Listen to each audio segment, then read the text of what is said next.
In the past few lectures, we have been discussing a single oscillator. We started with a single simple harmonic oscillator, and we then discussed the effect of damping and its behavior under the influence of an external force. Today, we shall extend our discussion to a situation where we have two oscillators.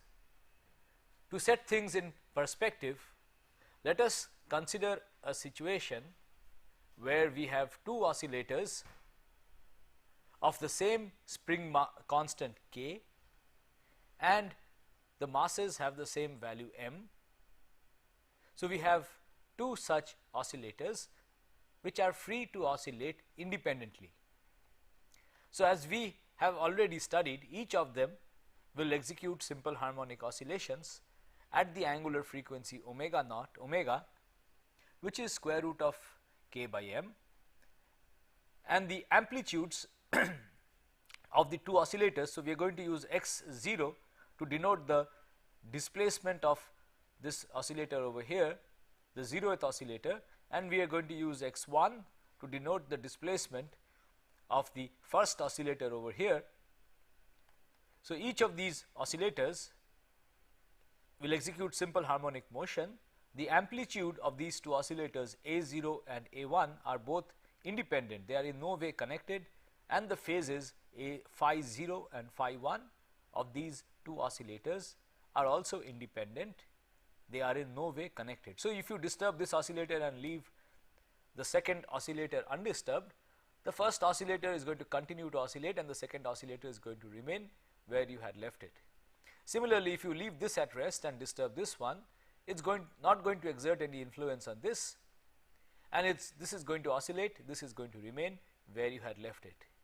Now, this is nothing of not of great interest, this is just an extension of what we have already studied. The situation which is of interest in today's class is where we introduce a third spring with spring constant k prime. The third spring attaches the two masses. So, it effectively couples these two oscillators which we had just which we have just discussed. So, if you introduce a third spring into the problem which couples the two oscillators, the behavior gets completely modified. If I disturb the first 0th oscillator, these disturbances are also propagated to the first oscillator through the new spring which has been introduced here. Similarly, if I disturb the first oscillator, the disturbance is propagated to the 0th oscillator through the spring introduced here.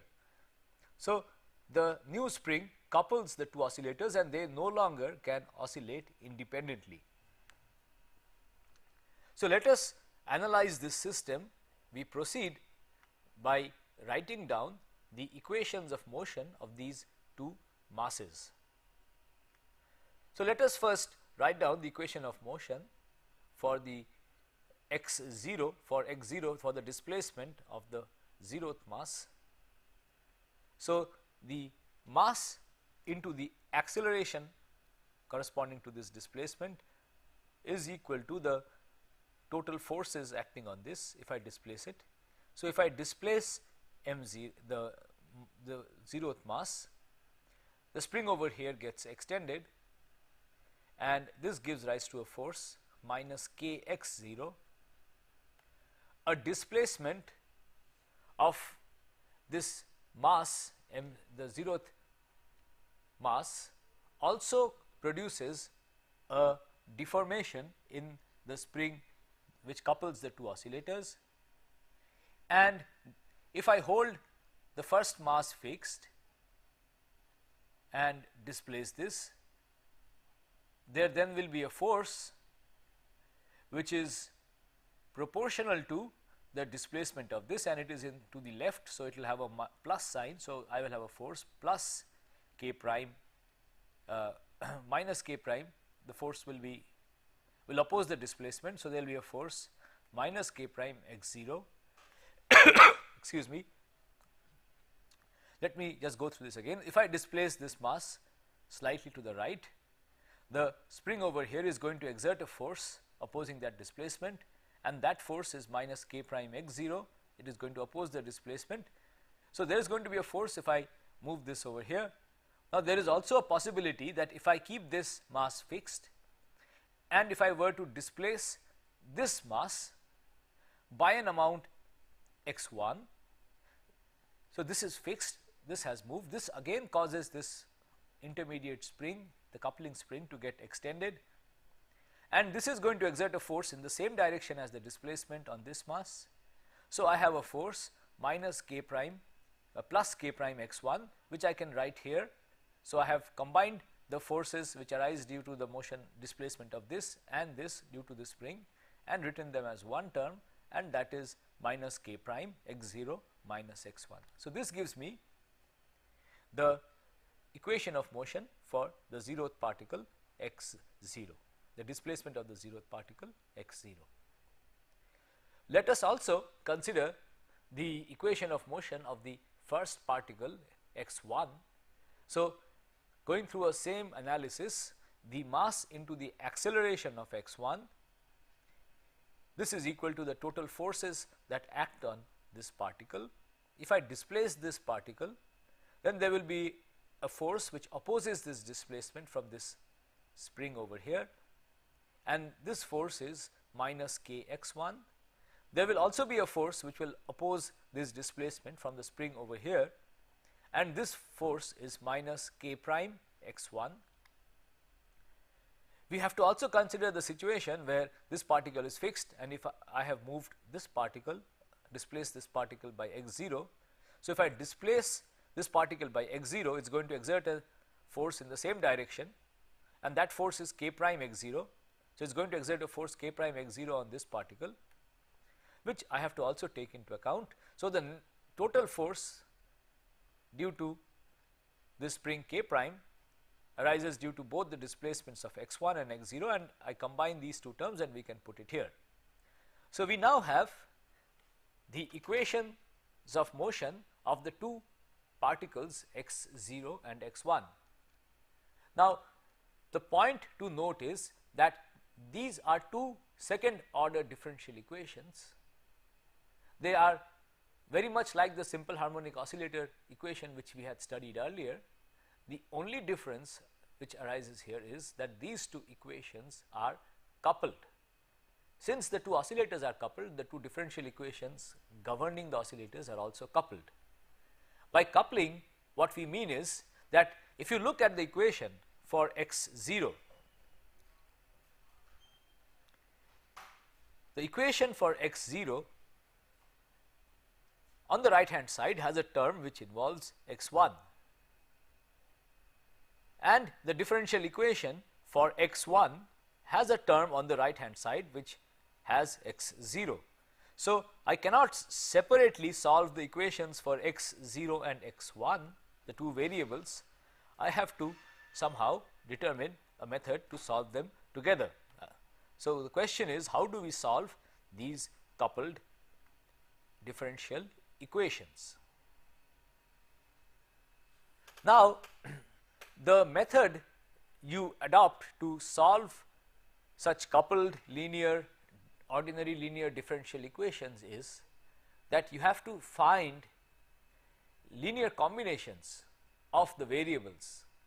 In this case, you have to find linear combinations of x 0 and x 1, the two variables, such that the differential equations that govern these linear combinations of x 0 and x 1 are not coupled, are uncoupled. So, by finding suitable linear combinations of your variables, you have to obtain differential equations which are no longer coupled. So, in this case, the process is quite straightforward. Let us look at the equation again. So, let us look at the equation again. Notice that if I add these two equations, the term which arises due to the spring that couples the two oscillators cancels out. This is essentially because of the fact that the force which this spring exerts on this is equal and opposite to the force the same spring exerts on this. So, if I add the two equations for this mass and this mass, these two terms cancel out. So, this gives me one of the linear combinations. The other linear combination in this case is obtained by subtracting these two equations. So, these are what are called the normal modes. So, in this particular case we have two normal modes, q naught and q1. q1 is x0 plus x1 divided by 2. The second normal mode q1 is x0 minus x1 divided by 2. You can obtain the differential equation governing x0 by taking the difference of those two the sum of those two differential equations. So, the differential equation governing q0 is obtained by taking the sum of the two differential equations which we had earlier, and the differential equation governing q1 is obtained by taking the difference of the two differential equations which we had earlier. So, if you take the difference of these two differential equations, you will have the mass which is common throughout. You will have x0 minus x1, and then I am going to subtract these two equations and divide by 2. So, I will have x0 minus x1 divided by 2, and here I am going to have x0 minus x1 divided by 2. Here I am going to have x0 minus x1 divided by 2, and here I am going to again have x0 minus x1 divided by 2 with a minus sign. So, when I subtract these two equations, I get an equation for the normal mode q1. So, the normal modes have a property that the differential equation governing the differential equations governing the normal modes q0 and q1 are not going to be coupled. So, these are the differential equations governing the normal modes q0 and q1. You can obtain this equation by just adding the two equations which we had earlier, and you can obtain this equation by just subtracting the two equations which we had earlier. So, the normal modes, the equations governing the normal modes are not coupled, they are independent. So, let me just summarize what normal modes are. When I have a set of coupled differential equations, in this case we have 2, but if you had a set of n coupled differential equations with n variables, then the method to solve these equations is to find linear combinations of these variables. If you had n variables, you will have n linear combinations. So, you have to find linear combinations of these variables such that the differential equations governing the linear combinations of the variables are not coupled, they are independent. Such linear combinations of the variables are called the normal modes of the vibration. So, the coupled vibration you can break up into normal modes. Each normal mode executes a vibration which is not coupled to any of the other normal modes. So, you can decompose the whole problem into the vibration of normal modes. Notice that each normal mode behaves like a simple harmonic oscillator which is not coupled. So, the 0th normal mode q0 is governed by the equation over here. The oscillations of this mode q0 have an angular frequency omega 0.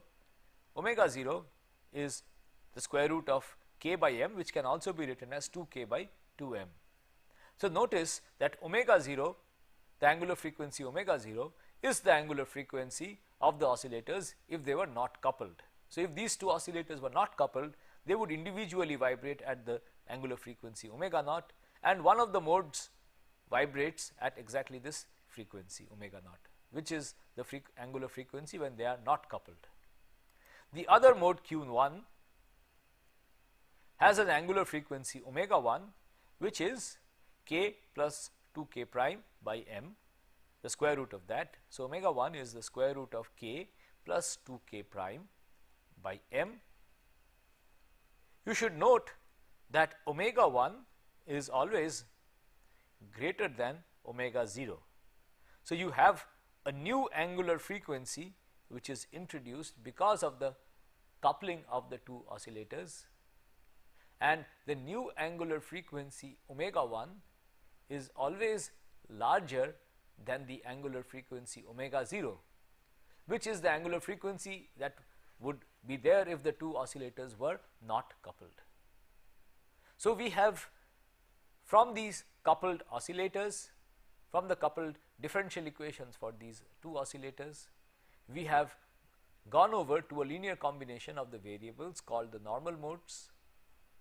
We find that one normal mode, the sum of the two variables, the normal mode corresponding to the sum of the two variables, oscillates at the frequency which the particles would oscillate if they were not coupled, and we have another normal mode which oscillates at a higher frequency, higher angular frequency. So, this is the faster mode and this is the slow mode.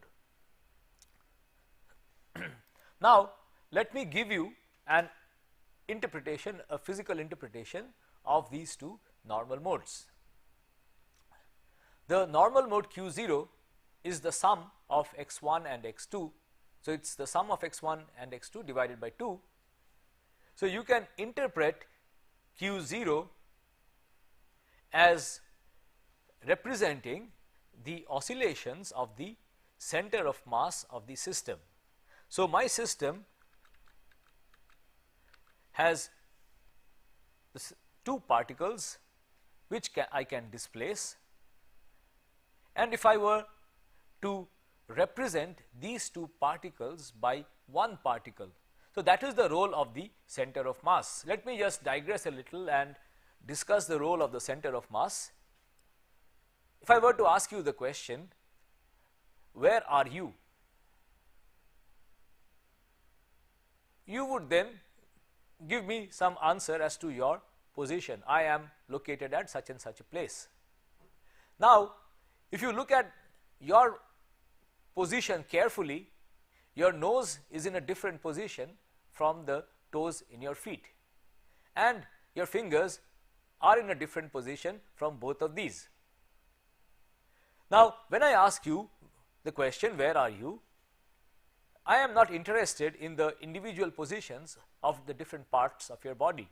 I am interested in learning of one coordinate, one set of coordinates which will tell me where you are, which will give me an idea of where you are. If I were interested in more details, then I would ask you where is your nose, where is your toe, etc. But in many situations, I am not interested in that information. I am interested in learning where, I am interested in knowing a point which I can associate with your position. So, then you would tell me that you are located at some point, and that point which you would tell me would represent your average, the average of the whole of your body, where the average of the whole of your body is, and this is the center of mass. So, a center of mass for a two mass system represents where the average, on the average, if I look at this system from sufficiently far away, I would not be able to discern that there are two particles. I would think of it as one big lump, and then you could tell me that the big lump comprising of both these particles is located at a point. That point would be the center of mass. It would be the average position of both of these particles. And if the masses were different, then I would have to weigh the contribution from each of these with the masses, but here the masses are same. So, I could just average the displacements and replace these two masses with a single particle over there, and that would have a position x0 plus x1 by 2. So, the normal mode, one of the normal modes, the normal mode Q0, in the normal mode Q0, we think of the two particles as one particle of mass 2m. So, if you think of the two particles as one single particle of mass 2m, so you have collapsed the two particles into a single particle and you have forgotten about the spring which in this case is something like an internal degree of freedom. So, you have forgotten about the spring that connects the two masses. So, you replace the two mass and the spring that connects them in between by a single mass 2m. Now, those two masses each had a spring attaching it to these rigid supports. So, there is one spring here of spring constant k, there is another spring here of spring constant k. So, if you write down the equation of motion of this combined system, that is, if I replace the two masses by a single mass and then write down the equation of motion for this, I will find that the angular frequency of the system is the square root of 2k. I now have two springs divided by the mass, which is both the masses, which is the angular frequency omega naught, which would be there if I had the two oscillators uncoupled. So, the normal mode q0 represents the motion of the center of mass of the system. Now, I could have another kind of motion of these two particles, and the other kind of motion would leave the center of mass unchanged. So, I have these two masses, it could oscillate like this, which would leave the center of mass of the system unchanged. If it were to oscillate like this, so this is the thing that I show over here. The other kind of motion possible is the relative motion of these two particles. The relative motion leaves the center of mass unchanged.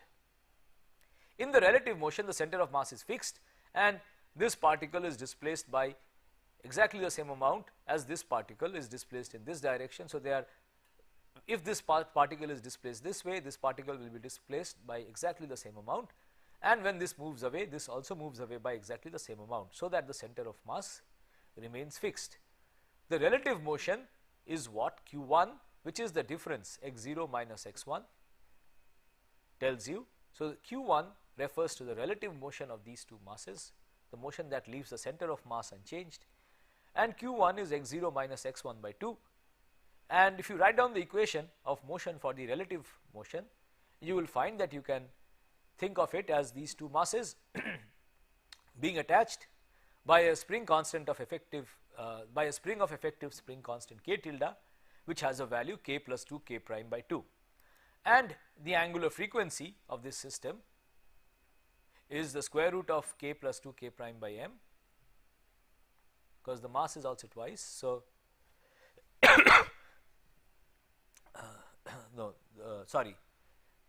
the angular frequency corresponding to this system is k plus 2 k prime by m. This is the angular frequency corresponding to this. So, this shows you the same thing which I had been telling you in terms of the phase relation between the two different modes. So, in the mode x0, in the mode q0, the two particles x0 and x1 move with exactly the same phase. That is what I show here. So, q0 is x0 plus x1. So, if x0 moves in a certain way, x1 also moves in exactly the same way. So, in the mode q0, the two particles x0 and x1 move exactly in the same phase, whereas in the mode q1, the two particles x0 and x1 move exactly out of phase. So, you see that if you couple two oscillators, the phases of the motions are no longer independent. The phase of the two oscillators now get coupled.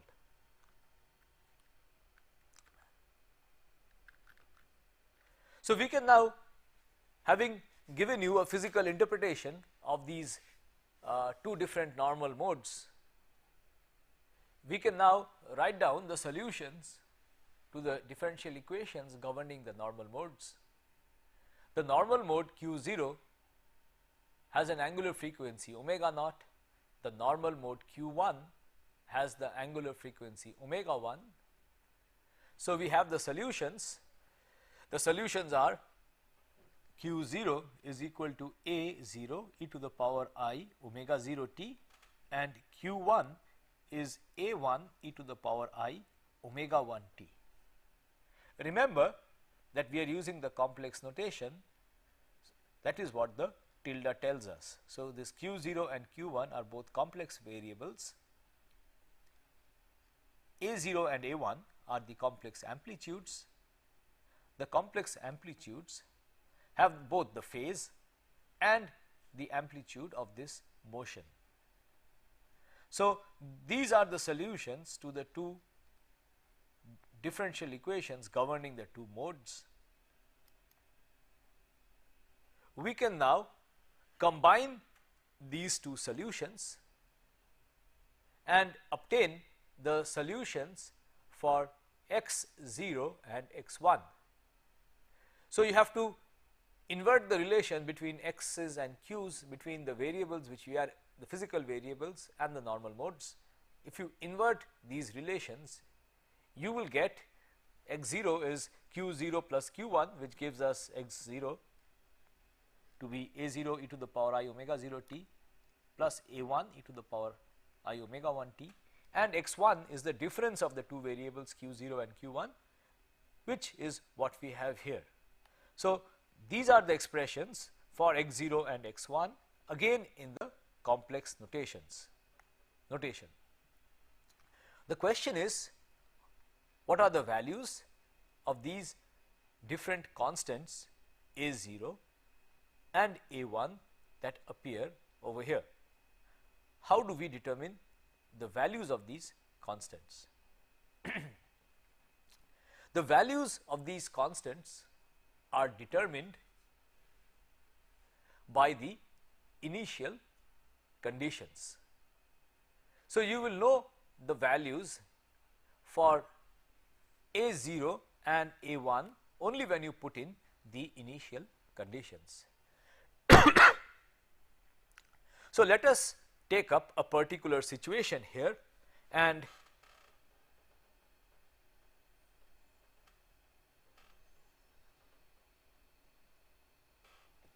the situation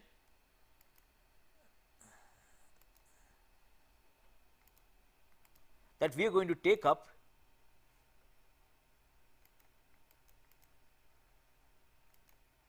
is as follows. We have disturbed at t equal to 0, we have disturbed the 0th particle. So, x0 is a0 at t equal to 0, and the velocity of the 0th particle v0 is equal to 0. x1 is equal to 0, v1 is equal to 0. So, what have we done? We have these two masses which are coupled. So, these two oscillators which are coupled. The 0th oscillator has a displacement x0, the first oscillator has displacement x1. These oscillators are initially at rest and at equilibrium. What I have done is I have displaced the 0th oscillator from the equilibrium position by an amount a0 and left it there, and then I leave the whole system and watch how it oscillates. So, initially x1 is in the equilibrium position and both particles are at rest. Only the 0th particle has been disturbed from the equilibrium position. We want to solve the motion for this. So, in order to do this, we have to determine these coefficients a0 and a1 in order to fully get the solution. So, let us look at the equations for x0 first, and at t equal to 0, let us put t equal to 0. So, at t equal to 0, so let me write down the equation for x0 over here. So, the equation for x0 is x0 t is equal to a0 tilde e to the power I omega 0 t plus a1 tilde e to the power I omega 1 t. at t equal to 0, this is x tilde in the complex notation. At t equal to 0, we are given the fact. So, let us first calculate the position at t equal to 0, the complex position at t equal to 0, the complex variable corresponding to the position at t equal to 0. So, at t equal to 0, this is equal to a1 tilde a0 tilde. At t equal to 0, this e to the power I omega t is 1. So, I have a0 plus a1.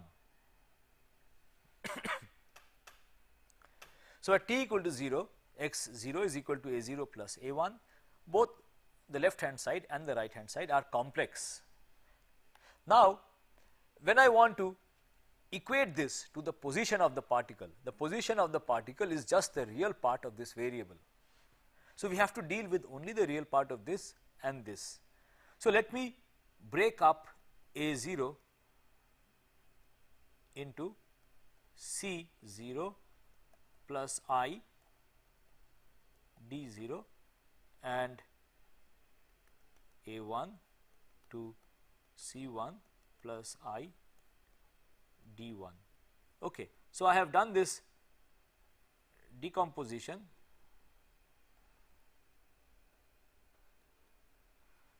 So, I have written these two amplitudes a0 and a1 complex amplitudes in terms of the real part c0 and the imaginary part d0, a0 as c0 and d0 in terms of c0 and d0, a1 in terms of c1 and d1. Now, when I want to equate this to the position a0, this I should take only the real part of the right hand side. So, the real part of the right hand side is c0 plus c1. So, this is a0 is equal to c0 plus c1. So, I have obtained one relation between c0 and c1 from the initial conditions. So, this is the first relation which arises from here.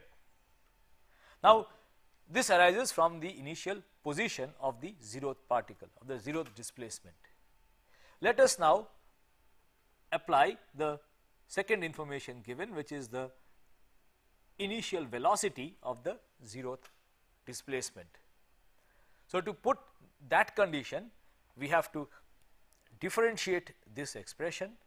Let me differentiate this expression in a new page. So, let me get a new page first. So, I am going to calculate V0 as a function of time, and this you can, if I differentiate this, I will pick up a factor of I omega naught over here, and I will pick up a factor of I omega 1 over here. So, let me write down the expression that I get when I differentiate it. So, I will get I, which I can take common outside, omega 0 a0 tilde plus omega 1 a1 tilde. I have, this is at t equal to 0. So, the e to the power I omega t which was there at t equal to 0, those become 1. So, this is the complex velocity at t equal to 0 of the zeroth displacement at t equal to 0. Now, when I want to equate this to the real velocity of the velocity of the particle, which I know is initially 0, I should take only the real part of this. So, the question is, what is the real part of this?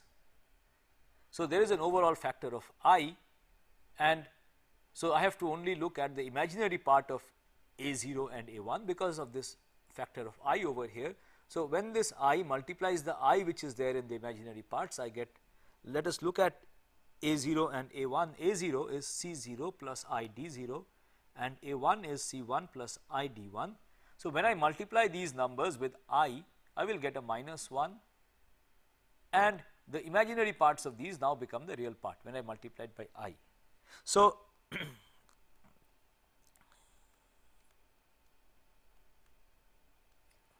the expression that I get when I take the real part of this, what I get is this should be equal to minus I into the I which comes over here and here gives a minus sign, and then I have omega naught C0 plus omega 1 C1, this should be equal to 0. So, the fact that the zeroth displacement is initially has no velocity, the x0 has no velocity, tells me this, or it tells me that okay, let us we could leave it at this.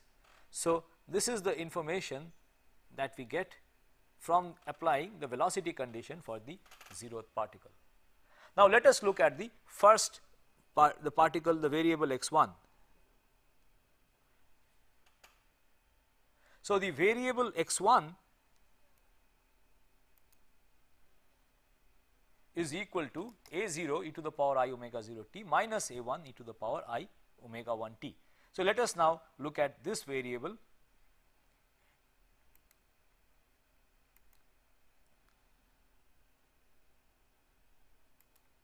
So, let me write down the expression for x1 here. X1 tilde is equal to a0 tilde e to the power I omega 0 t minus a1 tilde e to the power I omega 1 t.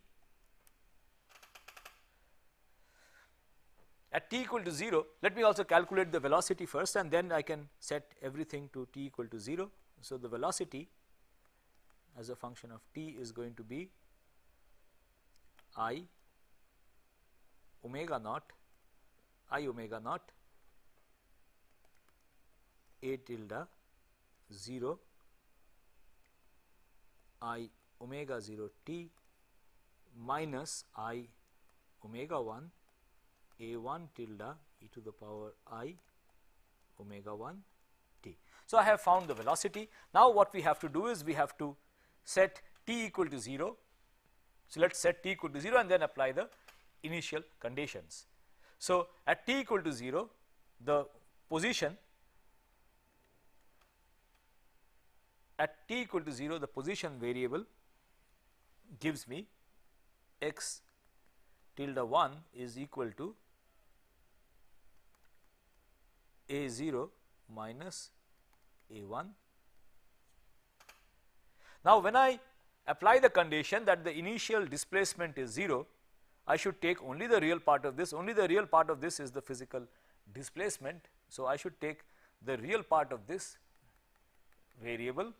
So, if I take the real part of this, I should take the real part of the right hand side. The real part of the right hand side, let us just take a look again at, so the real part of a0 and a1 both are c0 and c1. So, if I take the real part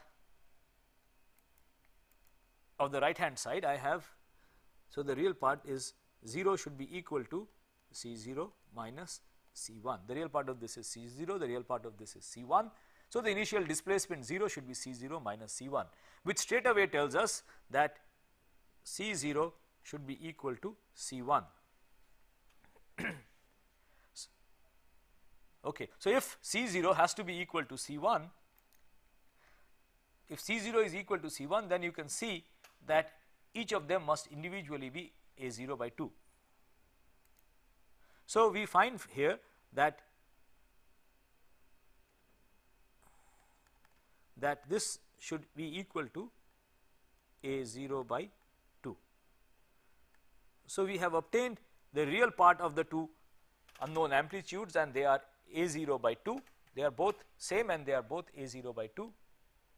Now, let us look at the velocity information at t equal to 0. What does the velocity information tell us?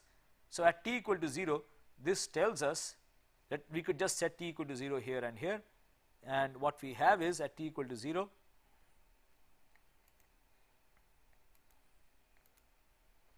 so at t equal to 0 we have v1 is tilde is equal to I omega 0 a tilde minus I omega 1 a1. Now, again remember, when I multiply by I only pick up the imaginary parts of a0 and a1. So, this is equal to minus omega 0 into d0 plus, there is a minus sign because of the I which comes when I take the imaginary part over here, plus omega 1 d1. This should be equal to, this is the real velocity and this should be of the first displacement 1 and this should be equal to 0. So, which tells us that d0 should be equal to omega 1 by omega 0 into d1. So, it gives us a relation between d0 and d1 and they are just proportional to each other. Now, if I plug this back in into the condition which I get from the velocity of the first particle. So, what is the condition that I get from the velocity of the first particle? From the velocity of the first particle I get the condition, oh this should be d not c, sorry. The imaginary part of A0 is d, the imaginary part of A1 is also d, so this should have been d not c. So, the condition I have over here is that d0, this d1 can be written in terms of d0. So, it basically tells me that d0 should be 0 and d1 should also be 0. So, these together tell me that A tilde is real, it is A naught by 2, A tilde 0 and this is also equal to A1. So, both the amplitudes are real and they have a value A0 by 2. So, having worked out these coefficients for a particular case, let us now discuss the solution. So, let me summarize what we have worked out. What we have worked out is we have considered the situation where x0 is initially displaced to A0 and the other particle x1 is initially not displaced and both the particles are at rest. So, I have displaced only one of the particles and given it no initial velocity, the other particle remains in equilibrium with no velocity and no displacement and I leave the system. Then the solution, we worked out the two unknown amplitudes that occur in the solution for this particular case, and if you plug those unknown amplitudes over here where this is real and this is real, it is equal to the displacement by 2, this is also the displacement by 2, you plug it in here and take only the real part because that is the thing that gives you the displacement, the imaginary part has no information. So, take only the real parts, then you are led to this expression for the displacement x0 is A0 by 2 cos omega 0 t plus cos omega 1 t. This is the displacement of the first particle which you gave an initial displacement. This is the displacement of the second particle which you did not give an initial displacement. It moves because of the coupling with this oscillator which you had displaced. So, this does not remain where it is, it gets disturbed because of the motion of this through the coupling and this, the x1 variable is governed by this particular expression. So, the point to note is that both the motions of both these particles are simple harmonic oscillators, are a linear combination of simple harmonic oscillators of two different frequencies. These are the two different frequencies corresponding to the two different normal modes. In general, there will be arbitrary coefficients. In this particular case, the coefficients are the same. So, both these particle motions are linear superpositions of oscillations of two different frequencies. One is the angular frequency if there was no coupling between the two oscillators. The other is the faster mode which has a higher angular frequency than omega naught. Let us now investigate this particular solution in slightly more detail. So, we could take this solution and write it in this way also.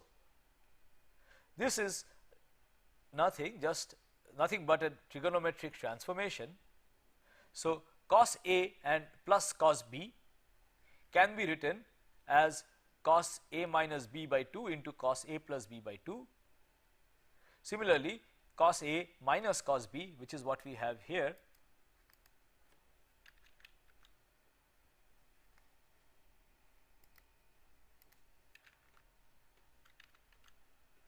cos A minus cos B can be written as sin B minus A by 2 into B plus A by 2. So, we have used these trigonometric identities to write the sum of two cosines and the difference of two cosines as product of cosines and product of sines. Now, you may be wondering, why have we done this? Well, this tells us something quite interesting. Let me go a little further, or okay, the interesting thing is that the sum of two cosines, these are two oscillations. So, I have two oscillations of different frequencies. If I superpose two oscillations of different frequencies, I can think of it as the product of two oscillations of different frequencies. The sum of two oscillations of different frequencies, the superposition, can also be thought of as the product of two oscillations of different frequencies.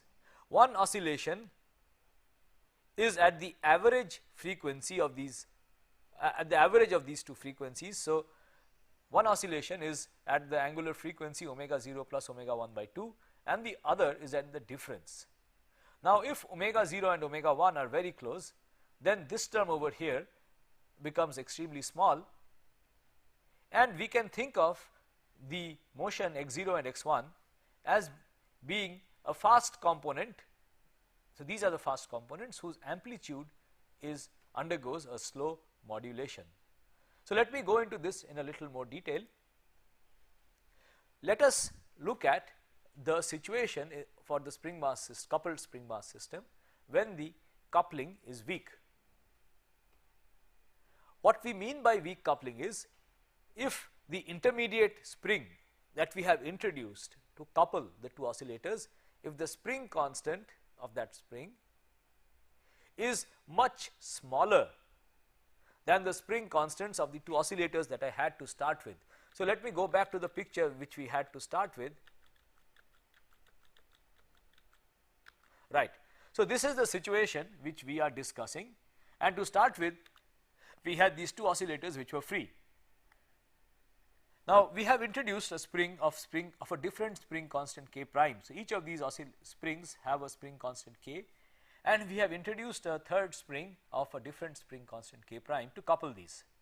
Now, we will assume that this coupling is much weaker. So, this spring constant is much weaker than the spring constants here and here. So, it is a very weak coupling is what we are going to assume. In this assumption, so this assumption is k prime is much smaller than k, the coupling spring is much weaker than the other two springs. In this assumption, you can simplify the expression for omega 1. So, recollect that omega 1, let me do it for you here.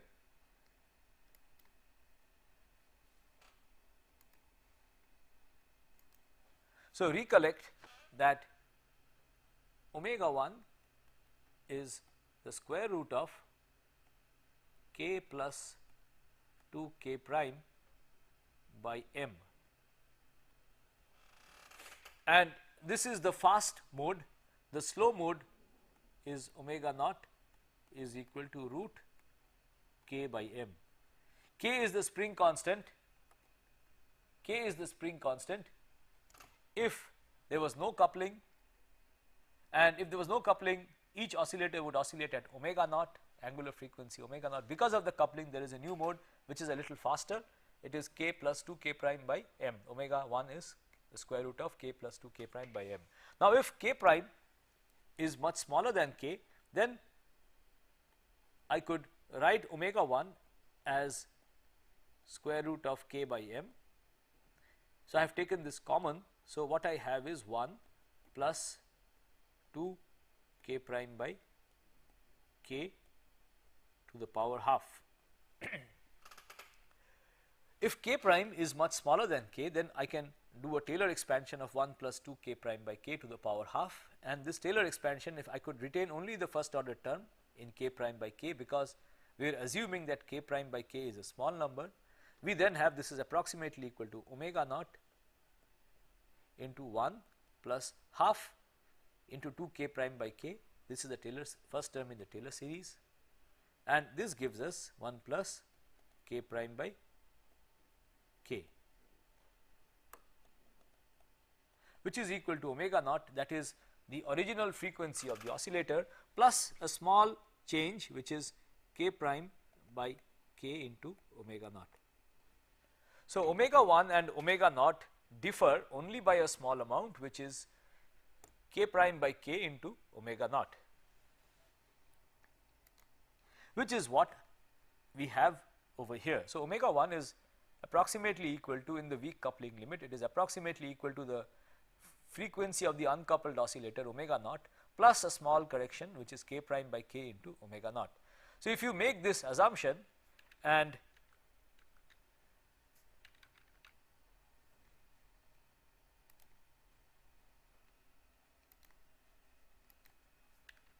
use it over here, so then omega 1 minus omega naught now becomes k prime by k into omega naught by 2. So, we will put in that, and what we have is this. So, we have these two expressions for x1, x0 and x1.